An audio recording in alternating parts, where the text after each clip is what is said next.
ഞാൻ ഈ പടത്തിൽ ജോയിൻ ചെയ്യുന്ന സമയത്ത് മെക്സിക്കൻ അപാരത എന്ന് പറഞ്ഞൊരു സ്ക്രിപ്റ്റ് ഉണ്ട്. അപ്പൊ ഈ സ്ക്രിപ്റ്റ് വിനീത് ശ്രീനിവാസനാണ് അതിന് ടൈറ്റിൽ ഇട്ടത്. ഇത് ജൂഡ് ആന്റണി എന്ന് പറഞ്ഞ ആടെ നിന്ന് മേടിക്കുകയൊക്കെ ചെയ്തതാണ്.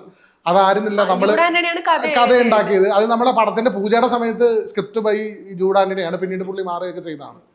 അത് കഴിഞ്ഞിട്ട് പിന്നീടാണ് ഇത് മഹാരാജന്റെ കഥയായി മാറുകയൊക്കെ ചെയ്യുന്നത്. ഇതൊക്കെ ടോമേട്ടനും പറഞ്ഞിട്ടുള്ള കാര്യമാണ്.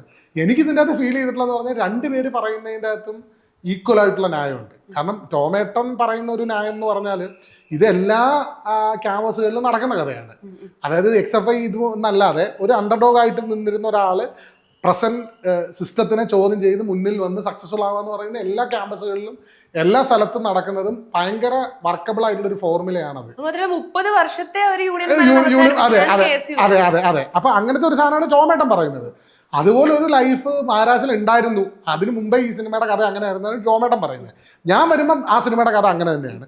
ഇത് ഷൂട്ട് ചെയ്യുന്ന സമയത്ത് ജിനോ നമ്മുടെ കൂടെ ഉള്ളതും നമുക്ക് എല്ലാവർക്കും അറിയാവുന്ന കഥയാണ്. ജിനോ അവിടെ, കാരണം ജിനോ ആ സിനിമയ്ക്ക് വേണ്ടി നിന്നതും ഇതിന്റെ പെർമിഷൻസ് എടുക്കാനായിട്ട് കൂടെ നിന്നതും ഒക്കെ നമുക്കറിയാവുന്ന കാര്യമാണ്. ജിനോയും ഞാനും ഒക്കെ ടോമേന്റെ വീട്ടിൽ താമസിച്ചിരിക്കുന്ന സമയമാണ് ആ സമയത്ത്. ഞങ്ങളുടെ ഒരുമിച്ചുള്ള യാത്രകളിലൊക്കെ ജിനോ ഇതിനെപ്പറ്റി പറയുകയൊക്കെ ചെയ്തിട്ടുള്ളതാണ്. പക്ഷെ ഒരിക്കൽ പോലും എൻ്റെ കഥയാണ് ഇതിൻ്റെ അകത്ത് മാറ്റിയിട്ടേക്കുന്നതെന്നുള്ളത് ജിനോ എൻ്റെ അടുത്ത് പറഞ്ഞിട്ടില്ല. എൻ്റെ കഥയാണ് ഈ എടുത്ത് മാറ്റി ആദ്യം പോലെ ഈ കഥ ഉണ്ടാക്കിയേക്കുന്നത് എന്നുള്ളത് എൻ്റെ അടുത്ത് ജിനോ കമ്മ്യൂണിക്കേറ്റ് ചെയ്തിട്ടില്ല. പക്ഷെ ജിനോ പറയുന്നത് അത് ഞാൻ ടോമിന് വാക്ക് കൊടുത്തിട്ടുണ്ടായിരുന്നു. ഈ പടം കഴിഞ്ഞിട്ട് ഒരു പത്രസമ്മേളനത്തിൽ വിജയിച്ചിരുന്ന അല്ല, അതിൽ സംശയമൊന്നുമില്ല. കേസ് തന്നെയാണ് വിജയിച്ചത്. എല്ലാവർക്കും അറിയാവുന്നതാണ്. ഡോക്യുമെന്റഡ് ആണ്.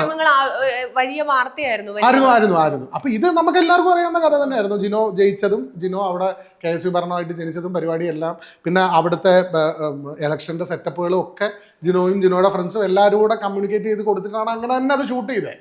പക്ഷെ ഈ കാര്യം എനിക്കറിയില്ല. പത്രസമ്മേളനം